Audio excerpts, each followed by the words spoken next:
Bienvenidos a todos y todas quienes estén viendo este video. Estamos desde Armas de la Crítica entrevistando a Jimena Vergara, que es editora de Left Voice, nuestro diario hermano de la Izquierda Diario en los Estados Unidos, donde, bueno, sabemos que esta semana es tapa de todos los diarios y de todos los medios nacionales e internacionales la asunción de Donald Trump en su segunda presidencia a los Estados Unidos. Así que queríamos charlar un poco con ella sobre, bueno, estas nuevas novedades políticas y tanto las contradicciones como los desafíos que se abren en este momento en los Estados Unidos. Bueno, bienvenida Jimena, ¿cómo estás? Hola, ¿qué tal? Saludos. Bueno, bueno, queremos empezar charlando un poco sobre el discurso de Trump el lunes pasado en la toma de posesión, donde, bueno, vimos que el discurso estuvo muy marcado por esta idea que él sintetizó como una nueva edad de oro para los Estados Unidos. ¿Cuáles creen que son los objetivos que están detrás de esta frase y qué alcances crees que puede llegar a tener esta ofensiva imperialista en el mundo y en particular en América Latina? Sí, efectivamente. El discurso de Trump fue interesante. Uno podría pensar que fue más de lo mismo, pero no necesariamente. También fue un discurso muy recreando cierta nostalgia imperial, ¿no? Trump evocó el Destino Manifiesto, ¿no? De un gran imperio que es respetado, y admirado, ¿no? Internacionalmente, pero lo vinculó a ideas que llamaron la atención, como la idea de anexionismo, ¿no? Y de expansión. Sí, fue un discurso muy imperialista recargado desde ese punto de vista, ¿no? Entonces, y Trump, como ustedes saben, venía con un discurso y su primer término en la presidencia estuvo también marcado con esto, un discurso más bien aislacionista, ¿no? Es decir, de retirar a Estados Unidos de las guerras interminables, ¿no? De invertir tanto presupuesto en las guerras exteriores, todo esto, y también con un discurso de America First, ¿no? Que en el primer mandato de Trump se expresó con algunas medidas. Él no fue hasta el final en su programa, ¿no? Sino con algunas medidas como sí el aumento de tarifas a China y otras cuestiones, ¿no? Pero no fue hasta el final. Entonces, en este contexto, el discurso inaugural es un, dice el Washington, no, dice el Wall Street Journal, es un America First recargado, ¿no? América Primero recargado, es un segundo capítulo, ¿no? Que tiene este carácter increíblemente chauvinista, increíblemente, pero hablando de expandirse y de conquistar Marte, etcétera, etcétera. Y en este contexto cobró también importancia América Latina, ¿está bien? América Latina, que es una región que de algún modo las administraciones anteriores descuidaron, ¿no? Por decirlo de alguna manera, porque estaban concentradas en los conflictos interminables en el Medio Oriente, desde la guerra de Irak, pasando por Afganistán, Siria, etcétera, etcétera, hasta y en el último periodo por la guerra en Ucrania, ¿no? En el corazón de Europa. Entonces, de algún modo, en el último periodo, el último periodo, las administraciones demócratas, pero bipartidistas, el lugar de patio trasero de América Latina sigue ahí, pero se debilitó, ¿no? En muchos sentidos. Y esto en un contexto donde China, como sabemos, viene ascendiendo. Entonces, China no fue parte del discurso de Trump necesariamente, pero sí habló de China en relación a América Latina, ¿no? Claro, Entonces, Panamá. exactamente, exactamente, en un contexto donde China viene ascendiendo con ya inversiones, bueno, en el canal, ¿no? China ya controla efectivamente dos puertos importantes del canal y es el segundo usuario más importante después de Estados Unidos, socio, ¿no? Privilegiado de Panamá. Y también la expansión de China hacia la diversificación de China en América Latina. China siempre tuvo negocios en Argentina, ¿no? Históricamente en Brasil, pero por ejemplo México, que es un aliado fundamental, es un aliado fundamental de Estados Unidos, había restringido la participación china y hay un boom en el último periodo de inversión china, un boom en relación a lo que era antes. Entonces se está exacerbando la competencia con China, con epicentro en América Latina, y Trump recreó todo este discurso, literalmente dijo vamos a cumplir nuestro destino manifiesto y vamos a retomar el canal de Panamá por la fuerza si es necesario, ¿no? Contrario a este discurso de que no más guerras, demostrar fuerza para no intervenir, dice, vamos a tomar por la fuerza el Canal de Panamá, va en contra de México, ¿no? Amenazando nuevamente con tarifas. Cabe resaltar que México está por convertirse en el segundo socio comercial de Estados Unidos en los próximos meses, ¿no? Es una gran cantidad de comercio, son economías casi simbióticas en términos de subordinación de México hacia el imperialismo, obviamente, ¿no? Entonces amenaza a México con esta retórica de que el Golfo de México se va a llamar el Golfo de América, todo esto, pero que sí recrea esta nostalgia, ¿no? Del destino manifiesto, de la doctrina Monroe un poquito, ¿no? Del viejo imperialismo norteamericano, con tintes reaganistas, porque tuvo similitudes con el discurso inaugural de Reagan, bien simbólico, ¿no? Sí. Porque Reagan inauguró una era, ¿no? Desde el punto de vista político, la hora neoliberal, y no sabemos si Trump está clausurando una era, pero definitivamente está cambiando las reglas de la geopolítica y la economía internacional. Entonces, muy agresivo el discurso contra América Latina. Está bien, esto es muy importante de el discurso inaugural de Trump. Ajá. Bueno, y Ahora, también otra. Sí, no, decinos. eh, no, esto es en relación a América Latina. Ahora, el discurso también muestra esta voluntad expansionista, con todos los dichos de Groenlandia, por ejemplo. Ujú. Nada de lo que está diciendo Trump son locuras, es decir, hay que contextualizarlo, ¿no? Él evidentemente tiene una práctica, ¿no? De hablar mucho, ¿no? Y de amenazar mucho, y eso no necesariamente se convierte en política material para establecer negociaciones duras, eso lo vimos en su primer mandato, pero por ejemplo, todo el discurso en relación a Groenlandia no es el discurso de un lunático, es el discurso de el representante de un Estado imperialista en decadencia, en declinación hegemónica, que por ejemplo va a entrar en una carrera por quién va a disputar el Ártico toda vez que se está derritiendo, y que ya los poderes imperialistas, este es el estado de la cuestión de nuestro mundo, ¿no? Están planificando cómo van a utilizar las rutas marítimas que se van a abrir con el deshielo del Ártico, ¿no? Y todos los minerales que hay ahí. Entonces, Trump, los think tanks norteamericanos vienen pensando en Groenlandia desde hace ya unas décadas, ¿no? Entonces, este es un aspecto muy, muy marcado de esta nueva agresividad, America First. ¿Está bien? Ujú. Ahora, después también mostró el discurso y lo que viene después, lo que se viene desarrollando, que en definitiva es un discurso proteccionista.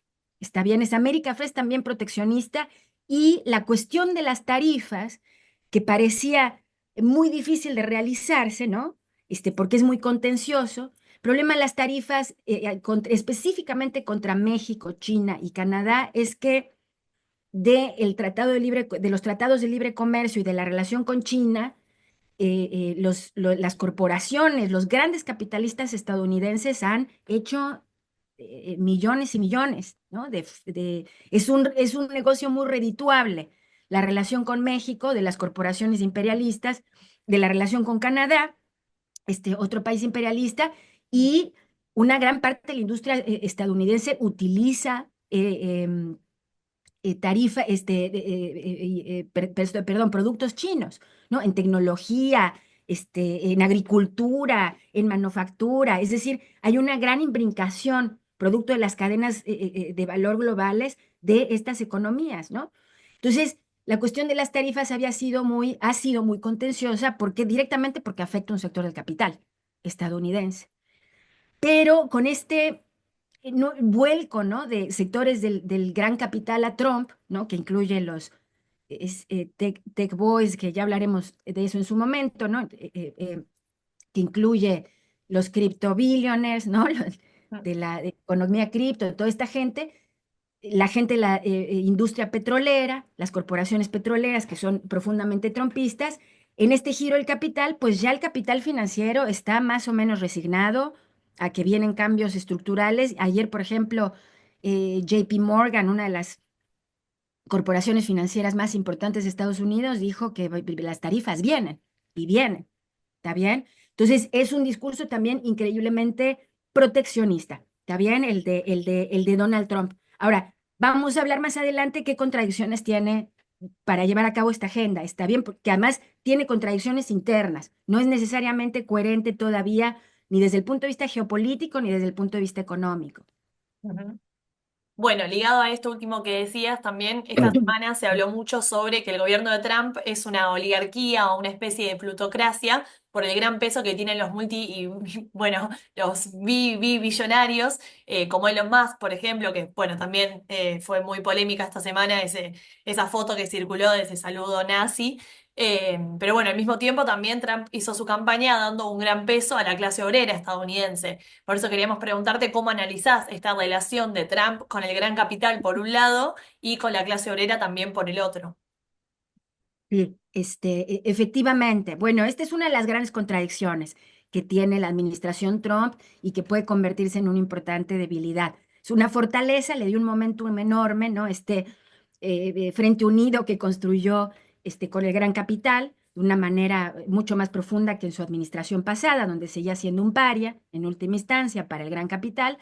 En esta presidencia, Trump consigue momentum con el respaldo de un abanico amplio del capital, pero en particular de Silicon Valley, ¿no? Elon Musk, Zuckerberg, el CEO de Google, que no me acuerdo ahorita cómo se llama, ¿no? Bueno, todo este sector de Silicon Valley que se vuelca a la campaña de Trump con Elon Musk a la cabeza, estableciendo una relación única, históricamente hablando, ¿no? Sin precedentes, con este sector de la burguesía imperialista que monopoliza la industria de las comunicaciones y de la inteligencia artificial y de las redes sociales, es decir, tienen un enorme poder porque en sus manos está, bueno, uno de los motores de crecimiento capitalista económico y que tiene todavía mucho que desarrollarse hacia el futuro, ¿no? Como el caso de la inteligencia artificial. Bueno, este sector que va a tener una influencia directa en cómo se va a gastar el presupuesto, ¿no? En este instituto, esta institución que Trump creó artificialmente, no es una institución del Estado, es un departamento que inventó para que lo dirija Elon Musk, justamente para limpiar, digamos, ¿no? Los gastos presupuestales tan onerosos, que se ciernen sobre el Estado, etcétera, etcétera, ¿no? Y entonces esta plutocracia va a tener acceso directo, ¿no? A la toma de decisiones en este sentido. ¿Está bien? Ahora, quería aquí ya introducir un poquito el problema de las contradicciones, ¿no? Porque la alianza con estos sectores burgueses del gran capital tiene sus bemoles, ¿no? No todo es miel sobre hojuela. Ya, por ejemplo, Elon Musk, que en un momento bueno, en un momento, por ejemplo, estaban haciendo mofa de Trump acá, incluso legisladores republicanos diciendo que quien había ganado la presidencia era Elon Musk. ¿Está bien? Y eso a Trump definitivamente no le gustó. Entonces, y por otra parte, Elon Musk viene abriendo distintos frentes de controversia. Por una parte, se enfrentó con el movimiento MAGA respecto a las visas de trabajo, porque Elon Musk es un, es tiene la idea en realidad, tiene toda esta idea de que son las élites las que tienen que gobernar el mundo, y entonces quiere traer cerebros de todas partes del mundo a Estados Unidos para que trabajen para las corporaciones tecnológicas, ¿no? Y entonces quería seguir dando visas a extranjeros y el movimiento MAGA, que es nacionalista, chauvinista en ese sentido, ¿no? Y racista, ¿no? Que tiene por lo menos tiene un ala fuerte, supremacista y racista. Bueno, estos sectores se pusieron completamente en contra en redes sociales de Elon Musk y esto generó cierta insatisfacción dentro de la coalición trumpista. También, como sabes, en el día de la inauguración, Elon Musk, en la Arena Capital One, donde estaban todos los apoyadores de Trump concentrados, hizo el saludo nazi, Ujú. este, que lo que están diciendo su prensa y todo es que fue por accidente, pero todo el mundo sabe que es un fascista de la cabeza, Entonces, hace el saludo nazi y esto también le genera ya algunos quilombos al propio Trump, de que Elon Musk tenga tanta ascendencia en la coalición, digamos, ¿no? Y por otra parte, también muy interesante, Trump anunció hace 2 días su programa de inteligencia artificial, van a inyectar, se acabaron las regulaciones en inteligencia artificial, así es como lo están planteando. Eso quiere decir más control, más endurecimiento del control que tienen todas estas corporaciones sobre los datos de las personas, sobre la vida privada, sobre la distribución de noticias, ¿no? Bueno, Trump anunció este plan y Elon Musk básicamente dijo que no había el presupuesto para llevarlo adelante, que las empresas un poco poniéndole paños fríos, digamos. Entonces ya se empiezan a notar fracturas, ¿está bien? En ese sentido. Pero definitivamente es un gobierno que no por nada, mucha gente está caracterizando de oligarquía, de plutocracia, porque es verdad que en la historia reciente nunca habíamos visto este nivel, ¿no? De involucramiento. Bueno, en la inauguración, no sé si tuvieron oportunidad de verla, pero eran los cuatro jinetes del apocalipsis, detrás de Donald Trump, ¿no? Zuckerberg, Musk, que son capitalistas que no comparten los sentimientos del movimiento MAGA y de la base de Trump, y ahora voy a hablar de la clase obrera. Son capitalistas que quieren hacer un mundo para élites, de multimillonarios, ¿no? Donde la clase obrera sea de verdad una maquinizada, mercantilizada hasta sus últimas, hasta sacarle todo. Y en un mundo destruido ambientalmente, bueno, es gente que está pensando, digamos, ¿no? En la dominación global a otro nivel. Y eso no comparte el movimiento MAGA. El movimiento MAGA, pero no solo el movimiento MAGA, la base social de Trump, en realidad lo que pugnan es por regresar a los valores tradicionales. Por ejemplo, son anti-inteligencia artificial, profundamente. Steve Bannon, que tuvo ya un ácido enfrentamiento con Musk en redes sociales, es anti-inteligencia artificial, ¿está bien? Entonces, bueno, el movimiento MAGA es más por un regreso a los valores tradicionales, ¿no? Donde la iglesia tenga un peso fundamental en dictar la conducta privada de las familias y las personas, profundamente conservador, ¿no? Muy alimentado por la iglesia de todo tipo, pero el nacionalismo cristiano y el evangelismo. Y por otra parte, los sectores obreros que se han volcado a Trump, no el movimiento MAGA, que es un movimiento organizado con características supremacistas, ¿no? Una suerte de protofascismo, ¿no? Por llamarlo de algún modo, la base social de Trump obrera, ¿no? Que mucha de ella votaba por demócrata, y que se volcó a Trump. Lo vota Trump porque de algún modo representaba al anti-establishment, porque hay un gran odio, un gran resentimiento de la clase obrera a las élites, que distorsionadamente no llegó a representar la presidencia de Trump con un discurso, una retórica populista de derecha.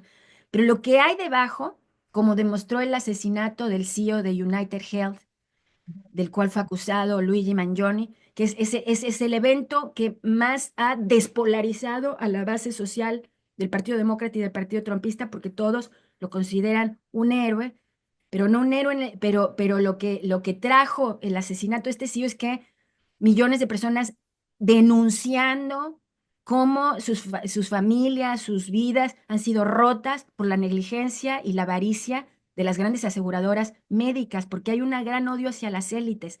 Y Trump es un gobierno de las élites, de los súper ricos, como no habíamos visto hace mucho tiempo. Entonces, eso va en contra de su base social.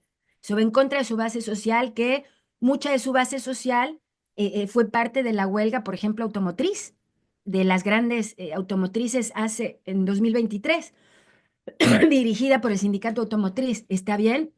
Y que se volvió de masas, Sean Fein, que era su dirigente, porque utilizó una camiseta que decía Eat the Rich, cómete a los ricos, ¿no? Entonces, eso definitivamente está pasando en las filas de la clase obrera. Y una cosa muy importante, la clase obrera votó a Trump porque quiere mejorar su situación económica, que estaba jodida por la inflación, por lo caras que están las rentas y todo eso. Y el proyecto y la economía, la economía trumpista, o lo que se está perfilando por ahora, es una economía para ordeñar aún más los recursos fósiles de Estados Unidos, pero lo que está diciendo mucha gente es que ya de por sí Estados Unidos ordeña todo lo que puede, o sea, realmente le saca mucho a la renta petrolera y a los yacimientos petrolíferos, o sea, no es una economía en transición para nada, no es una economía verde, es una economía del petróleo, ¿no? Todavía. Entonces, eso no va a cambiar radicalmente las fuentes de energía, es lo que están diciendo algunos, ¿no? De las cuales necesita Estados Unidos, y eso es parte del programa económico de Trump. Luego, los impuestos, cortar impuestos a los ricos va a hacer que el Estado tenga menos dinero. Y lo que Trump está diciendo es que ese dinero va a venir de que van a echar a los inmigrantes, porque son los inmigrantes los que están sacando recursos del Estado. Es una estupidez. Los inmigrantes indocumentados en particular son parte de la fuerza laboral, están completamente integrados a la fuerza laboral. Son alrededor de 11 millones. Aquí en Nueva York, donde estamos nosotros, 400,000, no, son casi 800,000 indocumentados, todos trabajan, pagan impuestos, pagan renta, sus hijos van a las escuelas de los barrios, etcétera, etcétera. Están completamente integrados. Una gran cantidad de la economía de servicios y en las ciudades, sobre todo en las grandes ciudades, funciona con mano obrera migrante. Lo mismo en la agricultura. Bueno, ahora voy a hablar de eso. Entonces, quieren sacar a los migrantes y creen que van a ahorrar dinero, pero sacar el plan de deportaciones masivas es un plan carísimo, que le va a salir al Estado carísimo. ¿Está bien? Y entonces, ¿qué están haciendo los súper ricos ya hoy mismo? Trascendió en la prensa. Están diciendo que van a recortar seguridad social, obviamente, porque toda la campaña anti-woke, ¿no? Toda la campaña de, estas élites que solo se preocupan por los trans, ¿no? Que donde Trump avanzó mucho y convencía a la clase obrera que los migrantes eran sus enemigos, o las personas trans, o los chicos pro-Palestina, ¿no? Bueno, todo esto era en realidad para abonar el camino ideológico para recortar Medicaid, bueno, todos los programas que son muy malos de seguridad y salud en Estados Unidos, los quieren recortar los republicanos porque van a tener que sacar dinero para que Trump pueda llevar a cabo su agenda. Entonces, la relación con la clase obrera va a ser tensa porque la clase obrera, lo que quería la clase obrera era que no haya impuestos a las propinas, que le suban el salario de acuerdo a la inflación, que las rentas bajen, que haya seguridad social, que haya acceso a los recursos. Y eso Trump no lo puede cumplir. Entonces, eso prevé contradicciones hacia el futuro. Bueno, justo te quería preguntar un poco sobre la cuestión inmigratoria, también que fue otro de los ejes del discurso de Trump el otro día, y bueno, decir un poco lo tomabas también en la pregunta anterior, pero bueno, quería saber más en particular cuáles crees que pueden llegar a ser los impactos de estas políticas y hasta dónde puede avanzar con todo lo que dijo en campaña también al respecto.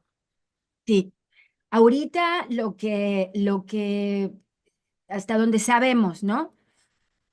Trump, ayer aprobaron una ley en el Congreso que permite a la policía migratoria, también a la policía de drogas y de armas, a deportar a gente que haya cometido un crimen. Pero ¿esto qué quiere decir? Que la gente que cruzó la frontera sin papeles Ujú. es sujeta a deportación. ¿Está bien? Es una ley histórica. Nunca las policías habían tenido tanto margen de maniobra, las policías migratorias, para avanzar sobre personas inmigrantes, que otra vez, ¿quiénes son estos migrantes que están sin papeles? Son trabajadores, son meseros, son agricultores. En el campo, por ejemplo, se puede abrir el Wall Street Journal, que es un periódico recontraimperialista y propatronal, ya viene registrando cómo en el campo no va a resistir la industria una, una masiva deportación, porque se sostiene de los campesinos mexicanos, centroamericanos, etcétera. ¿Está bien? Entonces son 11 millones, trabajan en servicios. La ley va a permitir que estos los deporten, y ahora la ley también permite que, aprobada en el Congreso, con apoyo demócrata, no solo fueron los republicanos, permite que ICE pueda entrar a hospitales, escuelas e iglesias a sacar a la gente indocumentada, ¿no? No sabemos obviamente si todavía si esto va a pasar, hay obstáculos. Desde los gobernadores demócratas, muchos vienen colaborando y es gracias a los demócratas que se permitió esta ofensiva porque abrazaron la retórica de Trump de que los inmigrantes eran un problema. Este, y entonces algunos van a poner más trabas legales o lo que fuere, pero otros parece haber un silencio cómplice, pero hay tensiones, obviamente, hay tensiones porque el movimiento migrante está organizado, porque puede cundir la solidaridad, porque entonces veremos si puede Trump, porque hay sectores capitalistas que se van a ver afectados. Entonces veremos cómo avanza, pero es en un clima, esto quería decirlo. Trump no tiene mandato, pero sí vimos un giro a derecha en la cuestión migrante. Recién las encuestas mostraron que el 80% apoya deportar a migrantes que hayan cometido un crimen. Esta gente no está pensando en los que cruzaron la frontera, que hayan cometido un crimen, pero de todos modos hay mucho apoyo popular. Y hay mucho apoyo popular a los ataques trans. También 80% de los que votaron la elección pasada, apoyan ataques a derechos trans. Pero en el resto de las cosas de la agenda de Trump, no. Por ejemplo, que entre la policía a las escuelas a sacar a niños, migrantes, ¿no? Otra cosa que tiene nada de apoyo. Trump es anticonstitucional, entonces va a ir por un proceso legal, pero quiere quitar el derecho de nacionalidad por nacimiento. Es decir, que si naces en los Estados Unidos, no eres automáticamente ciudadano si eres hijo de una persona indocumentada. Claro. Bueno, otro de los ejes también del discurso del otro día y una de las frases más polémicas que resonó esta semana fue lo que planteó Trump acerca de que solo existen dos géneros para él, el masculino y el femenino. Un poco recién lo mencionabas también, pero bueno, ¿cuáles crees que son los objetivos que están detrás de este tipo de discursos y cómo pueden afectar en particular a las mujeres y la diversidad sexual? Claro. Esta avanzada reaccionaria, encabezada por Trump, la ultraderecha, ¿no? J.D. Vance, por ejemplo, que es el vicepresidente, es un derechista, misógino, todos oscurantistas, profundamente religiosos, ¿no? Bueno, toda esta gente utilizó a la gente trans como la punta del iceberg de la avanzada reaccionaria, ¿no? Justamente porque hay una derechización de la sociedad, de la base socialdemócrata respecto a los derechos trans. Tiene que ver con esta retórica, ¿no? De los trans nos quitan recursos. ¿Por qué te vas a hacer una cirugía si es y eso quita recursos para que yo, porque verdaderamente caló mucho que los derechos le quitan posibilidades económicas a la clase obrera, ¿no? Perdón. No, está bien. Este, entonces, pero en realidad detrás de eso es un programa antiderechos, que ya se está viendo, digo, obviamente contra la gente trans en primer lugar, pero no solo. Ya Trump en los últimos 3 días está desmantelando lo que se conoce como los programas de diversidad, igualdad e inclusión del gobierno federal estadounidense. ¿Está bien? Entonces, ¿qué quieren decir? Todos los programas de atención a la gente trans, de atención a la gente queer, LGTB, todos los programas de atención a mujeres, ¿no? De abuso, todos los programas de diversidad racial, ¿no? De acción afirmativa que permitía que los negros o la gente de color pudieran pasar por las trabas del racismo, ¿no? Y acceder a trabajos o lo que, bueno, todo esto en 3 días lo está desmantelando Trump. Ya no hay, para sacar tu identificación como persona trans, desaparecieron todos esos servicios. O sea, imagínate la magnitud de que todas las páginas, invito a la audiencia de la Izquierda Diario que se metan a la página de la Casa Blanca, para que vean, ¿no? Cómo es un simbolismo muy reaccionario, ¿no? Muy, muy antiderechos. Lo que Trump dijo en su discurso natural, un nuevo sentido común, ¿no? Que él va a gobernar con el sentido común, pero no es el sentido común, es el sentido común de la iglesia, es el sentido común de los misóginos que ahora están en el poder, Muchos de la gente que está apuntando Trump para puestos altos en las secretarías de Estado tienen acusaciones de abuso sexual, de violencia doméstica, ¿no? Es decir, va a ser un gobierno increíblemente de derecha contra las mujeres, contra los trans, y por eso, ¿no? Hay que pelear mucho por los derechos, democráticos, ¿no? Derecho al aborto, derechos reproductivos. Ujú. Bueno, también por otro lado, en el último tiempo en los Estados Unidos fueron surgiendo distintos procesos de organización, tanto de la clase trabajadora como de la juventud, en la cual, bueno, se destacó sobre todo el proceso de lo que se llamó como la generación U, de los jóvenes, bueno, trabajadores, y también el movimiento de solidaridad con Palestina, que tuvo a los estudiantes y a la juventud también a la cabeza. ¿Qué desafíos crees que tienen por delante estos sectores frente a las políticas del nuevo gobierno? Sí.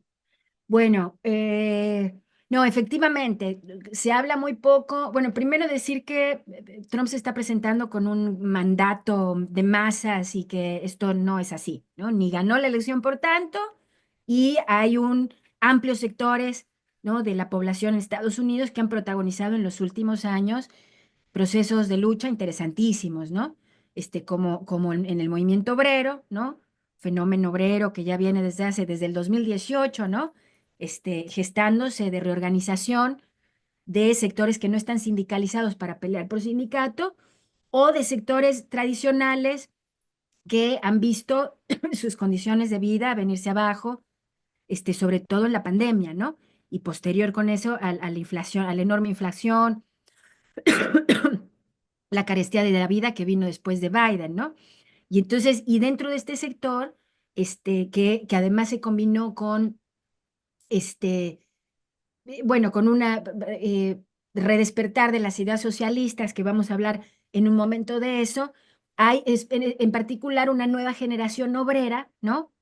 De jóvenes trabajadores que muchos de ellos tienen deuda estudiantil, muchos de ellos vienen de las clases medias empobrecidas, fueron a la universidad, pero están endeudados con la deuda estudiantil, o muchos de ellos son los hijos de la clase trabajadora y se encuentran en los lugares de trabajo como Starbucks, por ejemplo, ¿no?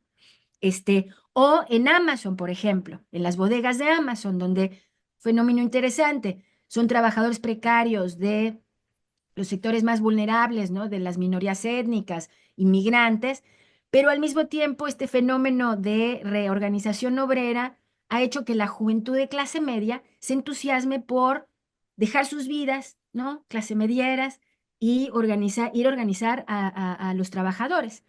En una cosa que se llama salting acá, ¿no? Que van los jóvenes de las universidades de élite y se meten a trabajar a Amazon, por ejemplo, ¿no? Y entonces comparten el espacio y la vida, jóvenes muy progresistas, ¿no? Jóvenes pro Palestina, jóvenes pro aborto, derechos reproductivos, que se consideran queer, etcétera, que se meten a organizar el movimiento obrero, ¿no? Gestando pues un fenómeno muy interesante, ¿no? De organización, sobre todo por sindicatos, que ya vimos que se expresó ahora en diciembre en la Izquierda Diario, lo vinieron cubriendo, la huelga de Amazon, ¿no? De varias bodegas de Amazon, que expresa quizá lo mejor de esta generación U, ¿no? Por Union, que es sindicato en inglés. ¿Está bien? Entonces está este fenómeno. Y después está el fenómeno de la juventud antiimperialista, el movimiento estudiantil, que surgió contra el genocidio en Palestina. ¿Está bien? No lo mencioné al principio y es importante. Uno de los problemas que tiene Trump para adelante es que Joe Biden, el genocidio y el hecho de que la juventud identificara a Joe Biden como un genocida realmente impactaron en la campaña electoral y en el hecho de que millones miles, cientos de miles de jóvenes no votaron para el Partido Demócrata porque estaban indignados del genocidio.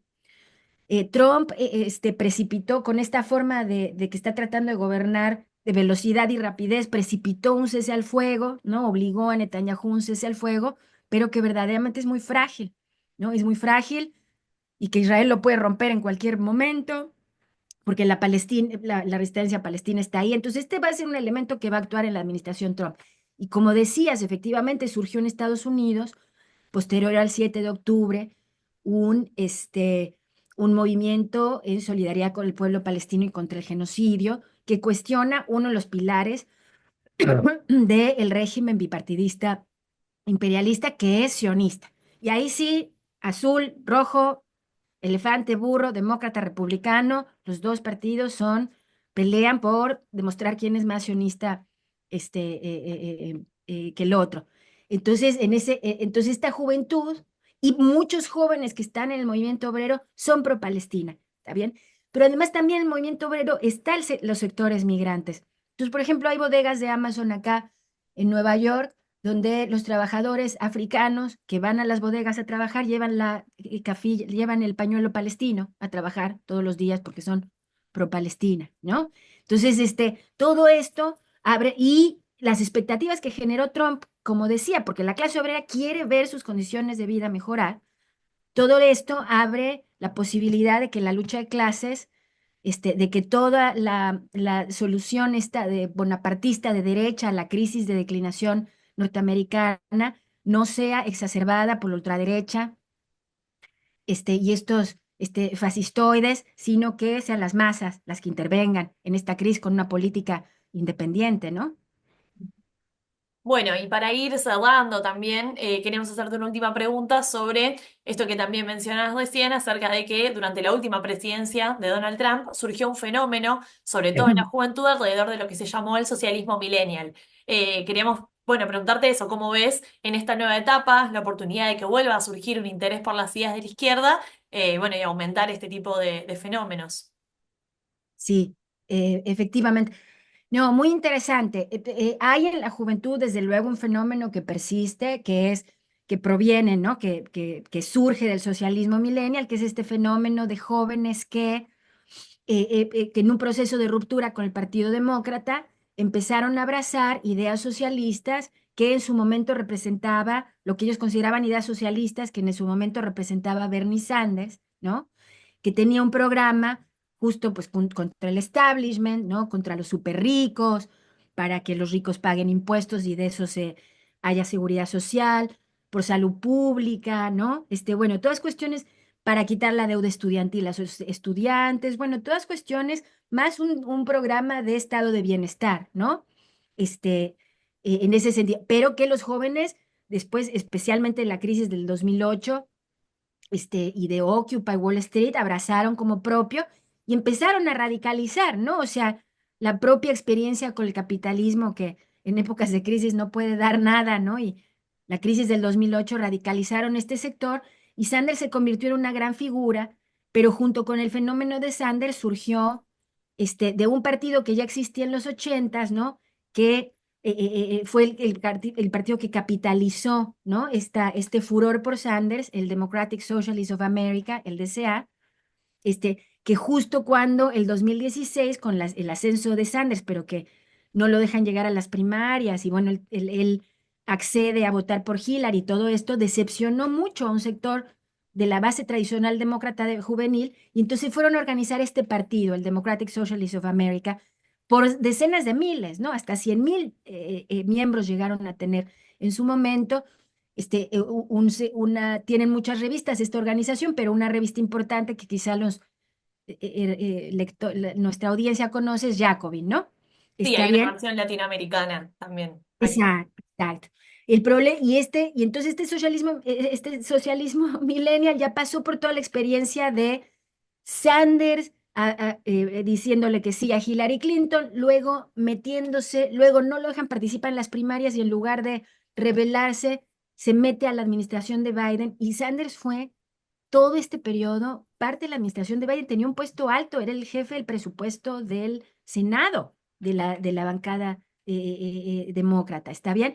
Entonces, todo este tiempo ha estado como parte del gobierno.